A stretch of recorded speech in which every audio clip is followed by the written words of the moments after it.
right, so thanks for being here on this lovely Thursday.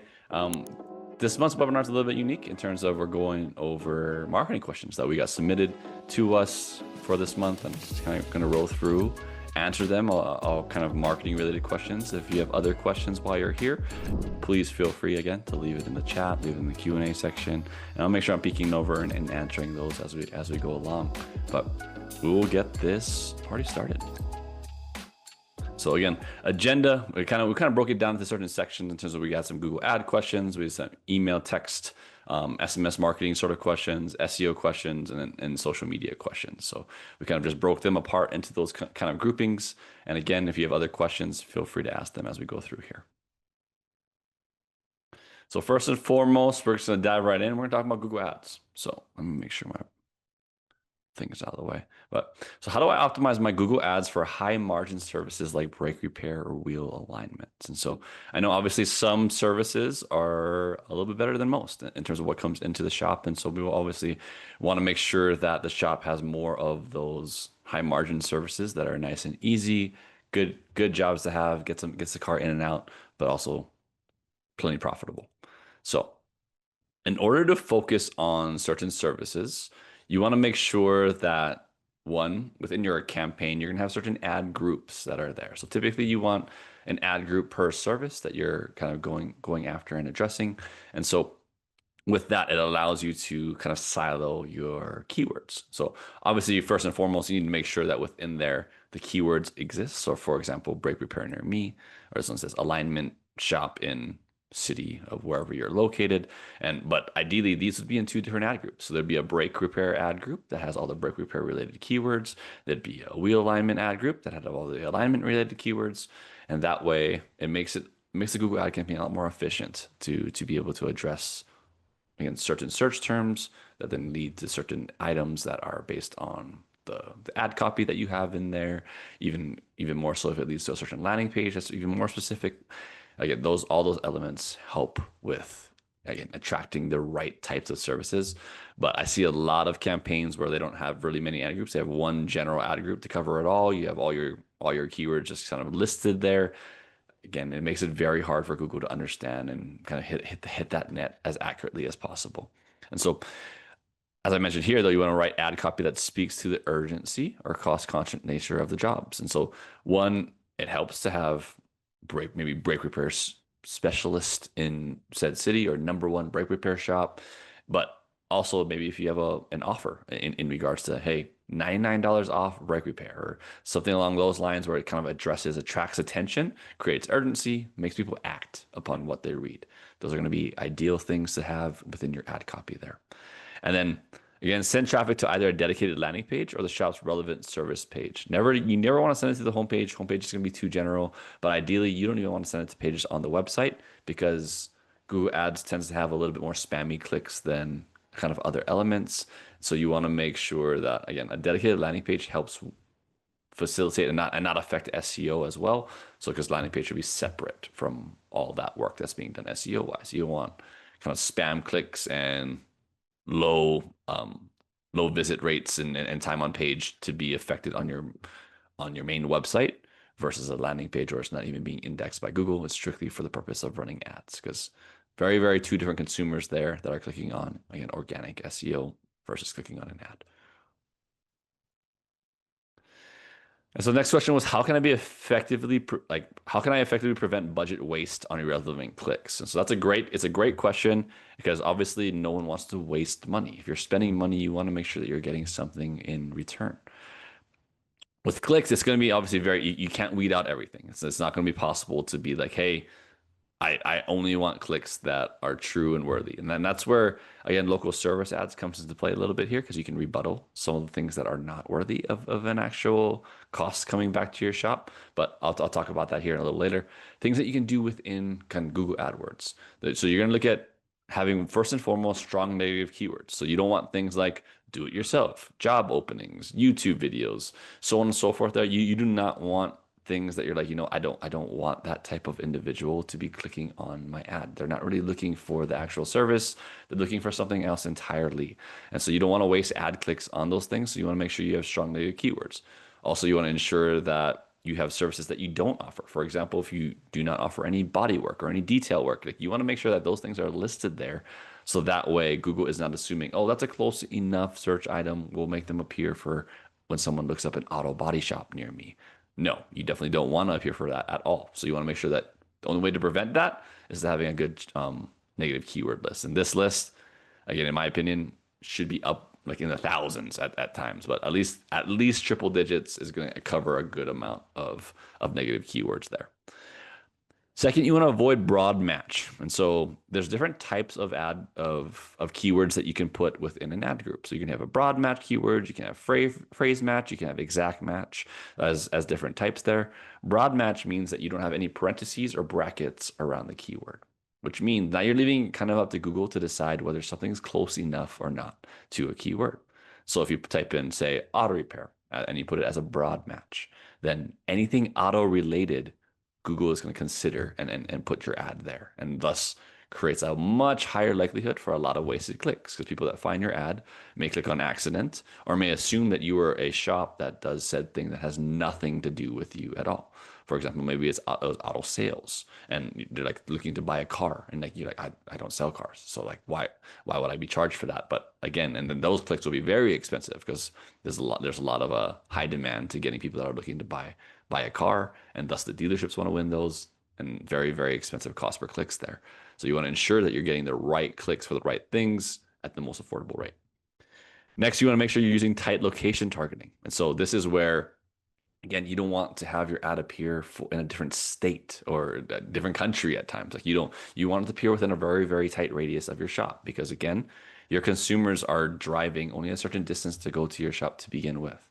Like sometimes no more than 3 to 5 miles. So you want to make sure that your radius is really tight to ensure that the people that are actually seeing the ad have a much higher likelihood of visiting your shop because you're close by. If you're too far away, I mean, again, yes, maybe you get a call, but it's not going to result in any action being taken that results in business to you. So you want to ensure that you have very, very tight location targeting, and there are certain selections that you can even have around locations in terms of like, oh, if someone has typed in the word before versus they're actually in the location, you want to make sure they're always in the location as much as possible there. And then also you can even add negative locations. So if there's some locations within, say, a 3 mile radius that you're like, you know what, I do not believe that consumers in this neighborhood are going to be very beneficial for our shop, then you can put a negative around a zip code or whatever it may be there within a radius. Then ad schedule, make sure it's listed to business hours.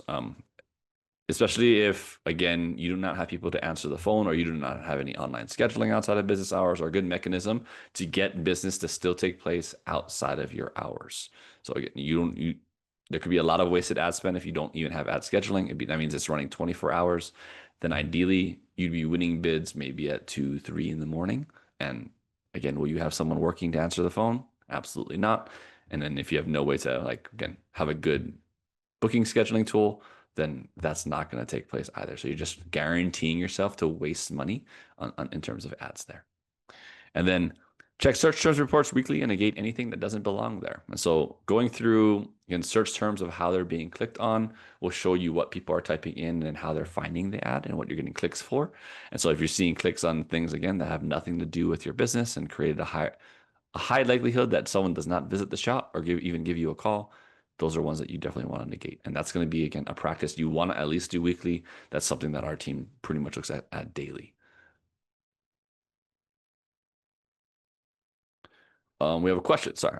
So if I'm hiring a new technician, do I have to remove negative keywords like job openings each time I am newly hiring? So I would always recommend within an ad campaign, especially if you're running it for having cars come to the door, not having job openings be there at all. Because it's just a very different type of person that's going to call up. You can have a separate Google ad running for job openings if that's what you're looking for, but you do not want it overlapping within the same campaign, because that's just going to create, again, a mess that's in there and creating a very obsolete ad campaign when you're trying to attract services. So again, that should be two very, very separate, different things, and in terms of how someone should be finding the shop. So yes, it's totally fine to have people look for job openings and get that through Google, but I'd have that running through a different campaign entirely, not within the same one.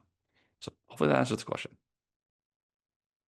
So is it better to run separate campaigns for different services like brake repair versus oil change, or should they be combined? But I think we've already hit on this. They should be separate always. Again, we want things listed and broken out separately in terms of, hey, one ad group for brake repair, one ad group for oil change, one ad group for wheel alignment, one ad group for suspension repair. Even though alignment, I know alignment and suspensions are pretty close, but again, different, very different words and keywords.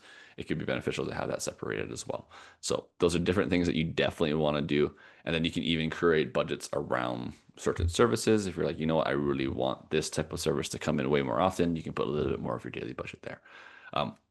But if you're only working with $500 a month, that's where you don't really want to split the budget. That's where I would ideally just take out a service. So you don't want to combine services within one ad group. You'd kind of just adjust like, hey, you know what? I'm not going to go for oil changes this time around. I'm only going to go for brake repairs, or vice versa. And then when you have enough budget, then you add that other service, and then that way those budgets are separate. You still, regardless, never want to kind of combine them into one.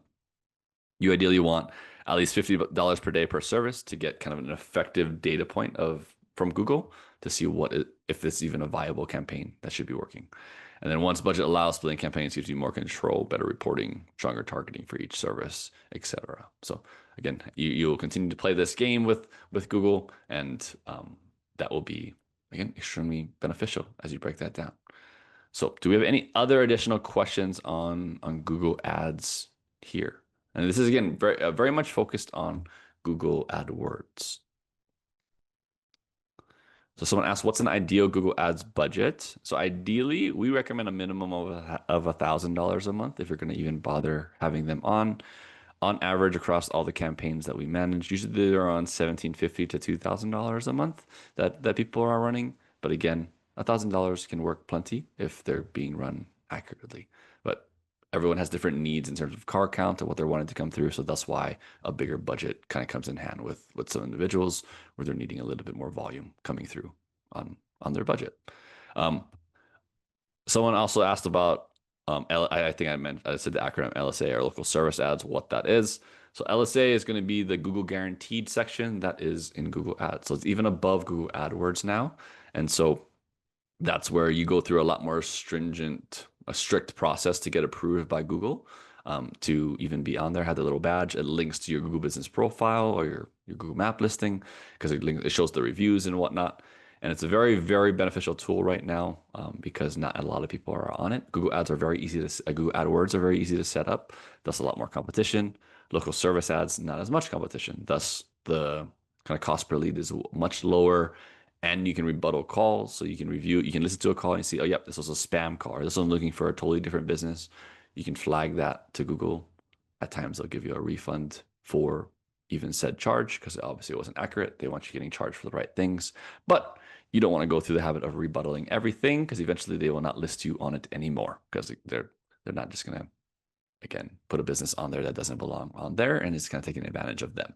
So you want to make sure you're playing that game right, but local service ads are definitely very beneficial that, again, I highly recommend everyone getting set up on. Okay. Perfect. Let's move on. So we'll talk about email marketing and some text marketing. So what's the best way to re-engage customers who haven't visited the shop in over a year? So I thought this was a pretty great question. There's going to be a bunch of different ways that we want to do this. You're going to manage this through a CRM of some kind, but text and email marketing to past customer lists will be a great way. Let me move my picture here. Give you an example of kind of what one looks like. This is a Halloween deal last year. Again, so look, you can put this in text and email form. This is obviously a text that we just screenshotted here as a quick example, but you want to have something that is both, again, lowers kind of creates a friendliness, but then also has an offer of enticement, and then creates action taking place and happening there. So adding a list to a targeted Facebook ad campaign for any promotions you're running could be very beneficial as well, especially if you have that list of emails. You can create a custom audience around a Facebook ad and kind of attracting those people back. Text and email marketing always include personal touches, like including their name, including the vehicle make and model, last service performed, around the last time they visited, and just kind of showing that you're listening and you're paying attention to them is always beneficial. When it's too general and kind of looks like, oh yeah, they just was a massive reach out across the board, it's not going to work as well. In this example, obviously we took out some personal information here because this is just for the masses to see as an example of what a text should look like. But again, you want to include those little touches throughout any messaging, because the more personal it feels, the more likely that someone again will reciprocate that personality that you're driving there. And then ensure your specials are timely and relevant to the season. Again, don't just have the same special all year long. Even if you have the same special, though, name it something different to the season. So if you have a Valentine's Day special or a Halloween special, 4th of July special, back to school special, they can all be the same offering. Say you're taking off a certain dollar amount of maybe overall service or brake repair or oil change, etc. And you know that, yeah, this type of special works every time. Just name it something else every time. Because then again, it feels like it's personal. You're paying attention to what's going on and during the time of year, and makes it much higher likelihood of it actually working. Versus if you just had like, this is the same message that you copied and pasted throughout every single month, people are going to be like, okay, this person's not even trying, not even putting any effort. Why should I even go there? So that's what we want to take care of there. So, and then on top of that, people ask, how can I help our emails to avoid spam filters and improve deliverability? Wow, that's a mouthful. But you want to make sure that emails are actually going out. Text is going to always work much better. There's a much higher open rate of text. Emails is continuing to drop off because, again, the masses send out emails all the time. But there aren't as many regulations in terms of the emails that go out. So that's why there's so many, and thus beating the spam filters gets harder and harder to be able to do.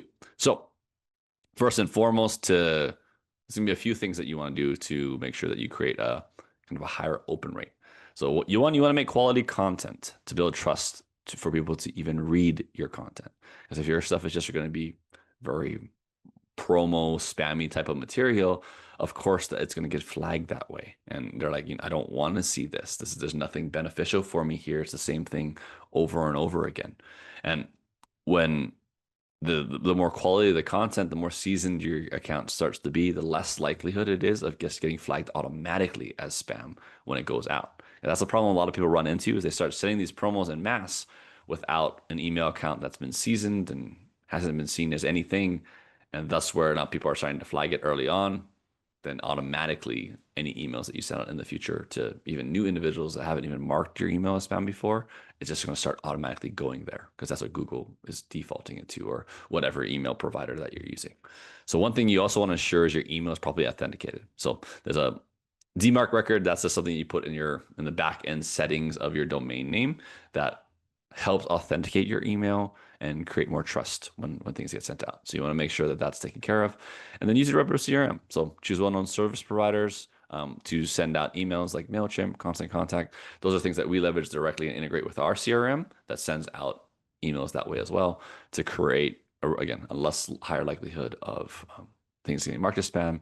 You always want to have opt-outs and things that are there as options, though, just to show that you're not just going to continue to spam them and get marked that way. Okay. This is just an example, again, of click rate, open rate of a good email that went out. Usually open rates are definitely not that high for emails, but still definitely a potential depending on what you send out. So we have a question here. How do you recommend to make sure our email is seasoned? Send emails within the team. How long should we wait before sending mass email? Yeah. So ideally, you would have your domain name, and then you would just be sending emails kind of within the team or within reputable email accounts that you know that, yep, it's going to work. It'll be received. And then that usually at least a month is where you'd want to have a seasoned email account. Shorter than that, it's really hard to build trust with the email providers if you just start blasting out things in mass. So you want to make sure you take a look at that and be patient when it comes to sending those things out. And just like we mentioned, I mean, also on top of that, you want to ensure specials that are on there are going to be timely. You want to regularly remove unsubscribed or unengaged contacts that you don't want to keep sending it out to people that are not engaging or that are already unsubscribed, because then that creates a higher likelihood of your email in and of itself getting flagged for spam for any future people. So that's what you want to decrease that coming through. You want at least those first few emails going to new individuals, always going to the inbox and being read by them. And then personalize your emails. Again, include the first name, last name. So same thing that we kind of talked about in the previous question, but very, very relevant in terms of how to also avoid being marked as spam. So what subject lines have proven most effective for auto repair promotions and reminders? So obviously now we're going to get down to real examples and things that work. So subject lines are kind of that first thing that people look at. So if you don't know, subject lines are going to be kind of that line here of what's being read, and then down here is what's kind of in the email body. So you want to be creative in terms of what is being sent here. So AI is very clever in terms of different ways that you can send things out en masse, but they tend to always include, say, an emoji, their just certain phrasing that then now is starting to get marked as spam automatically. So there's certain things you want to be real, you want to be organic, straight to the point in terms of what is in there. Sometimes if you want to go with like kind of that comedic, funny avenue, you can lean into that. Keep throwing that in there. Or if you're more serious, straightforward, this is what it is. This is the offer that's kind of entailed there. That will work much better in terms of being in that subject line, to just go the style and the tone of the brand, because every brand is going to be different. Some people, again, are more lax. Some people are much more very, very professional in what comes through. So you want to make sure that suddenly, if your online content, emails or texts are going out and doesn't match, then that creates kind of a awkwardness between what is going out versus what they feel when they come into the shop. So you want to make sure that that's uniform. You also want to match the tone to your audience. If your audience is primarily male, avoid excessive use of exclamation points. If your brand voice is professional, choose clear and direct subject lines. Kind of just what we talked about there. Different styles work for different people. And then avoid the overuse of emojis, exclamations, all caps. Again, sometimes it creates a sense of unprofessionalism. Also, it sometimes will look like it was AI generated, because so much of that gets thrown in there for some of these things that it just automatically gets flagged as spam. So yeah, so definitely ways that you want to address those things. So any additional questions we have here on email marketing or text marketing and some of the messaging that goes out? So how often should I be sending out emails? That's a great question. For me, I think any promotion that you send out should also go out, like text and email, go out both ways. So that typically one a month is good enough. But again, you're able to have more touch points in email versus texting. Texting, you want to be very careful, because people, look at their phones a lot more. And if you're just blasting them with too many things, then they will definitely flag that and be annoyed. Email, people are used to how many things go out in email. Again, you can be a little bit more aggressive in terms of the touch points, so maybe a couple more times. But again, I would just keep it pretty uniform, in my opinion, in terms of the amount of times you send out email and text. And that way you have a good chance of it being read to begin with. Okay. Awesome. Thank you for all the questions so far as well. As you can, and I see people coming in and out. As you have questions, please, again, leverage the chat or the Q&A section, and I'll jump in and answer those. All right, so now we're going to dive into SEO. And SEO is just search engine optimization. That's the ability to rank well in Google. Or, well, I guess there's other search engines, but mainly Google, because that is the majority of the market share. So one of the questions, again, and some of these questions we're not a verbatim of what we got, but we had similar things. So we're like, you know what, we're going to create a question of what kind of answers majority of the questions that we got. So how can I optimize my Google Business Profile, or the GBP as it's known, to appear in the top 3 results for multiple service categories? Great question. So obviously the idea behind it, like for auto repair shops, is we want your GBP to be ranked well. If your Google Business Profile is not ranked well, again, the results that you will get in return are not going to be as good, because people, majority of the people that decide to go to a shop are choosing them from their Google Business Profile in the maps. Yes, it's important for your website to rank well because typically that helps with your map listing ranking better, but the map listing is usually where the decision is being made. So there's a lot of different elements in here that we want to make sure are being shown and leveraged. So complete every section of your Google Business Profile. So there's a bunch of different sections here. Do not leave them blank or feel like, oh, I'll just do it later, and then obviously never get it done. So the most important ones, especially though, the business description, the services, the hours, and photos. Those are very, very important areas that you have filled out. If you don't have them filled out, again, just type in your shop's name in Google now, and then you should be able to see that you're managing your own listing. It should automatically pop up, be very straightforward. If it's not, that means it's tied to a different email than the one you're logged into in your top right. Log into the right email. If you don't know what email it is, figure that out immediately because it's very, very important that you are managing your own shop. Because there's times where someone can come in and a stranger or a spammer out there that can just again click on claiming the business, and if no one rebuts it, no one is managing it, they now are the owner and manager of the Google Business Profile, and that's very dangerous. They can change things, they can change the address, they can change the phone number, they can change all kinds of things. So you want to make sure that one, you are owning it and managing it, and then you can make these efforts to adjust these elements. All right, and then next thing you want to do is also ask for reviews regularly. So quality, recency, keywords and reviews, they all help rankings. You want to ensure that you're getting more and more reviews each and every week. Again, you ideally, I mean, it's going to depend on how many cars are coming into your shop, but the goal should at least be double-digit reviews every single month. And that way, when it comes to over a year, you're knowing that you're getting over 100 reviews in a given year, which is a good amount. Ideally, as much as possible, definitely helps because again, Google has a recency bias when it comes to the reviews and what's going through. So you want to make sure you're keeping that up all the time. And photos matter. So photos are becoming more and more prevalent as well, especially with AI and how it's reading the images and what's coming through. AI is again very, very smart, and able to determine what is featured in a shop, how it relates to the business. And so you want to add high quality, real images. You don't want to just slap in a bunch of stock photos there. As many real images as possible. And so usually my rule of thumb is 5 minutes a week devote to taking pictures within the shop. Again, that can be a Friday at 10 a.m. or just set it on the calendar, or you have the service advisor do it, or whomever. That's their responsibility. But you take pictures, throw it in a drive, then make sure that gets. Say you have a marketing company, and make sure they put that into your Google Business Profile for you. Okay.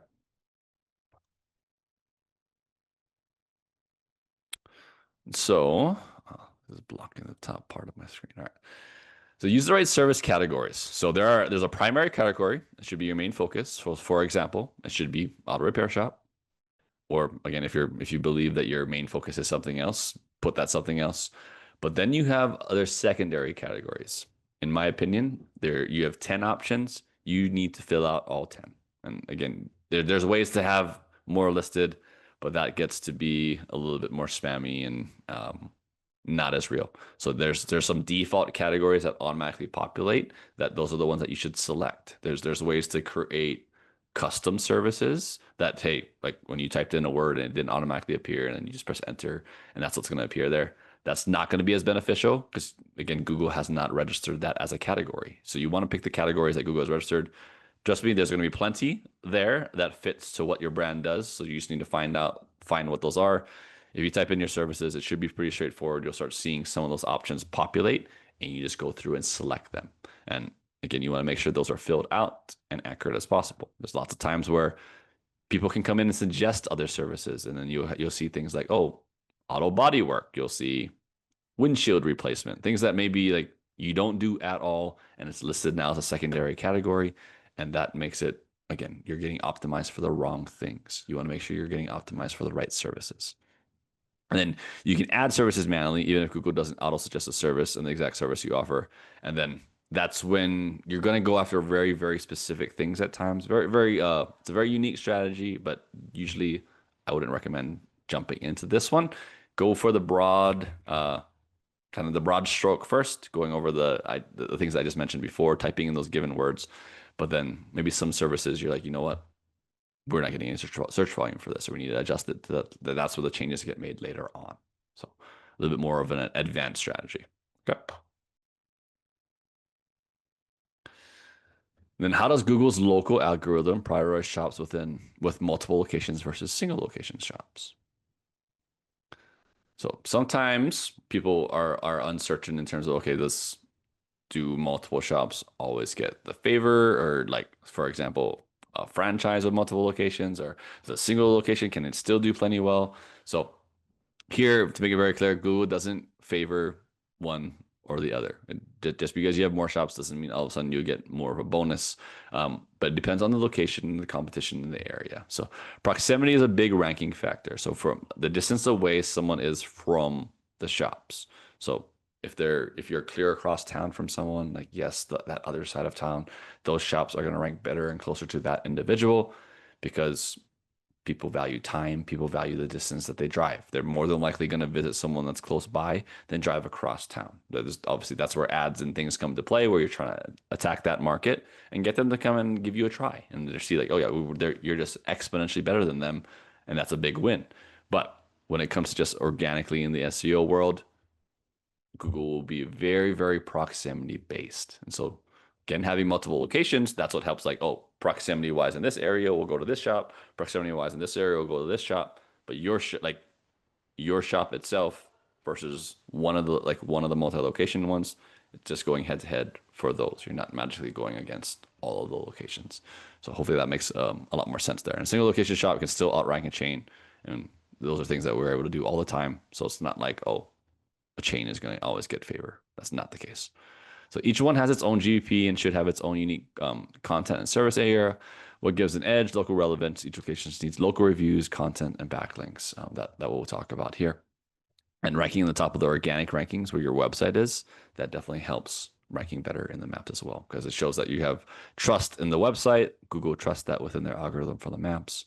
You'll tend to see that your map listing ranks well, more consistently as well. So what are the best methods for building high quality backlinks? So backlinks are what I would label as offsite SEO. There's different areas of SEO. I mean, we've talked about local SEO regarding the maps.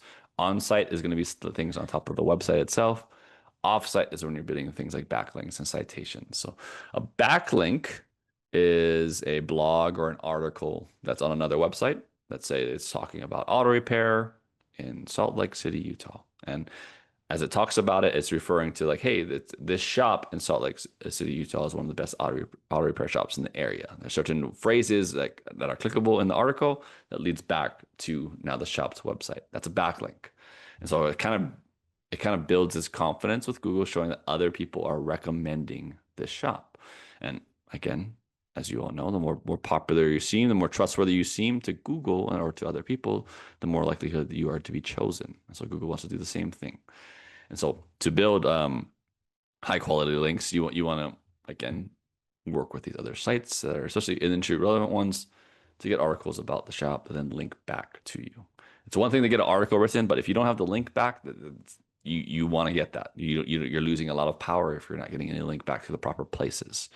So how do we get other websites to link our website to theirs? And that's a very good question that someone just asked. And it's definitely not easy to do because some of these other websites are like, well, what is it in it for me? So at times you have to pay to get some things like this on the site. But ideally, you kind of have a one-for-one kind of deal. There's websites still that are like, yep, absolutely, we'll do something, a blur about it, or you need to have a link back to this for us and mention us on this thing. And so it's kind of a game that you play back and forth with different places, but there's also other things that you can do, like join your local chamber of commerce. And yes, in the sense that costs money to join the Chamber of Commerce, but then you'll be on their site. Their site will then link back to you, and that's a good backlink to have for kind of that local link building.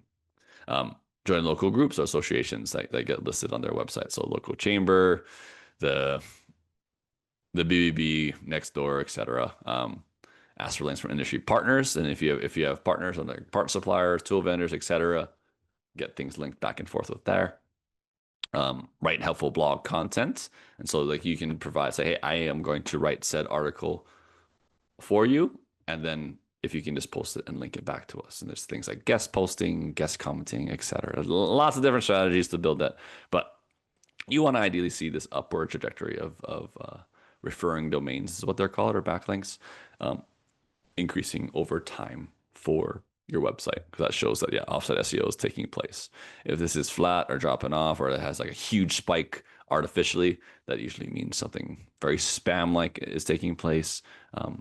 And you don't want to go ahead and do those things. All right. So any additional SEO questions here? We had some good ones that came through, and I don't think we got a chance to answer every single one, but those covered kind of the greater swath of them. And so someone asked, if I had to start somewhere, what would I do first for SEO? So good question. I think first and foremost, you definitely work on your Google Business Profile and doing the local SEO element, because you'll get the most benefit there. And once you have everything intact there, then you definitely want to also have a website, because that's going to be now the data warehouse to help build even more authority for your Google Business Profile and your overall brand in general. Because again, where your website's ranking is also going to help where you're ranking locally in the maps and building that trust consistently with Google. But if I had to start somewhere first, it's definitely at Google Business Profile, making everything is clean in there locally, because that'll give you the most benefit. Awesome. All right, so we're breezing through this. We got social media kind of as our last overarching section here. So again, and if there's a question that you've populated in your head from one of the previous sections, please feel free. You can still ask, and I'll definitely still answer. If you're watching the replay, please throw them in the comments, and we'll definitely get those answered as well for you. Or you can always shoot us a message, give us a call. But social media. So social media for people are always a hit or miss. It's like, do they work? Do they not? And so we had some interesting questions on these. So we'll dive into like kind of our approach and what we think about them. So are Instagram stories or reels more effective for showcasing shops, services, and promotions? So here, Instagram stories are ideal for immediate time sensitive content. So because stories only stay online for 24 hours, it's more for, again, you have that story icon that appears at the top. It's more for getting that immediate engagement. So stories are pretty effective for reaching your current followers or fostering a sense of authenticity. So this is where maybe you give a little sneak peek of what's going on in the shop today, and people can see like, yeah, it's plenty busy. Or you let them know, hey, we have some open slots today, and if you want to come in, give us a call. We'll get you in right away, and you'd have a quick story about that. But you wouldn't want that as a reel, because you wouldn't want that just staying online forever. So reels are designed for broader reach. They're definitely a good technique of Instagram's algorithm. They definitely like reels. Same thing with Facebook. Even YouTube has reels that you kind of have in there. So it's really good for attracting new audiences, because it's going to be something that stays online for forever as long as you have it up there. And so the more engagement that gets, it starts reaching more and more people. But ideally, you want it to reach, again, a local area, local element of individuals there. But they're excellent for showcasing products, services, things that so say you want to give a behind the scene of like, this is how we go about doing a brake repair. And you have a video reel of showing like, this is how we saw something was bad. This is how we swapped it out. This is what it looks like when it's good. And boom, you make that into a reel or a video, put that online. That would work much better than having that be a story, because you would want that to last a lot longer. But it's important to understand the difference between the two of them. So how often should I post on Instagram versus Facebook to stay relevant without oversaturating? So there's definitely like, you don't want to post too much, because then it's like, oh my goodness, what is this person doing? They're just posting like things all the time. But this is kind of our rule of thumb that we've kind of had. So Instagram feed posts 3 to 5 times per week. Stories at least once daily. Twice is better, because again, stories will disappear over time. Reels, you want to do 1 to 2 times per week. Facebook, same sort of element. Again, you can post to both of these at the same time. So you kind of have that same breakdown there. But it's also important to know the best times of day to post. So this is what we've seen. But again, maybe in your area of where your shop is, the demographic might be a little bit different. The best times might be a little bit different as well, but you can look at the analytics to understand like when you're getting the most views, the engagement, etc. And then that's when you want to start posting regularly on. So Instagram Monday through Thursdays between 10 a.m. to 3 p.m. Facebook Mondays through Fridays mornings with high engagement observed during these hours. So yeah, that's kind of what we found there.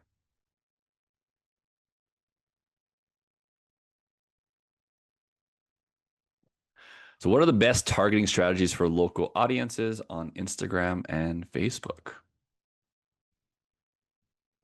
So within Instagram and Facebook, you can do something called geotagging. So you can tag your location in posts and stories to increase the visibility among the local users. So you want to tag where you're at the shop or you're at this place in town.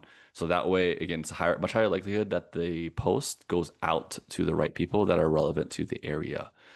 You want to throw in local hashtags. So you use hashtags like hashtag where you're located. Again, screenshot here, which just shows Vancouver, but hashtag where you're located. Again, you'll start seeing what the other kind of trendy hashtags are of how many posts there are. You want to include those in there. Much higher likelihood, again, of getting engagement, increased exposure. And then customer check-ins and reviews encourage satisfied customers to check in to the location. That increases a lot more local credibility in your area. And then what's the difference between boosted posts and Facebook ads, and when should I use each? So boosted posts is just an easy way to make a Facebook ad. And so it's more of a general visibility. You can't do as much specificity and kind of clear out a lot of the noise. It's just you click on the button, you throw on a daily budget. You can do some audience adjustment, but not much. So ideally boosted posts, in my opinion, are not the route to go. Typically, it's going to be a waste of money. Actual Facebook ad campaign, you can really drive and set really good guidelines for Facebook and Instagram to understand where things should go, how they should appear, what times they should appear, and a much more likelihood of your Facebook ad campaign actually working. So, in my opinion, you typically always want to use Facebook ads. If having a boosted post maybe at times is better than nothing, if you're just like, you know what, I just want this to go out there as quick as possible and I don't have time to make a Facebook ad, then that's what you would do, the boosted posts. But ideally, you would go through and make an actual ad campaign. It's going to be way more effective, way better use of your dollars. All right, so that is social media. So any other questions there on social? So that kind of covers the four big areas that we want to talk about in terms of what we had most questions on was Google Ads, the SMS marketing and email marketing, SEO, social media. We do have another question. Which one usually gets more engagement, Facebook or Instagram? That's a great question. Really, it's going to depend on your ideal demographic. In my opinion, what we've seen a little more of is on Facebook in terms of the engagement wise there. But sometimes we see it flip. We see a little bit more engagement or someone on Instagram. But again, you post to both and it doesn't hurt to post to both and looking to see what the data is showing. All right. Awesome. Well, if there are no other questions, and you can feel free to throw them in here. I'll answer them. Feel free to throw them in the comment section if you're still watching on the replay. But if you're like, hey, you know what, Kelsey, I need your team to look at what we have going on and make sure that I don't have any of these questions to kind of slide through the cracks. We do free strategy sessions. And so you can book a meeting with our team.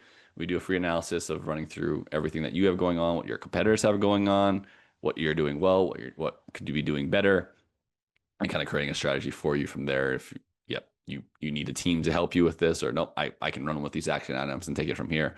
But that would be great to be able to do. You can book a meeting through this QR code that you've seen on every single slide. You can give us a call here at our main line, email us, go to our website, book a strategy session. So across the board, a lot of different ways to book a meeting and time with us here. Also, other things, we have free marketing checklists. And so if you want to go to go.liftautorepairmarketing.com/marketing checklist URL, I'll take you straight there to free downloadable. You can make a rundown of that checklist. And again, we try to refresh this every few months to just make sure it's just as up to date as possible. You can always also find it straight through our website, through our downloads, if for whatever reason this long URL is not showing up.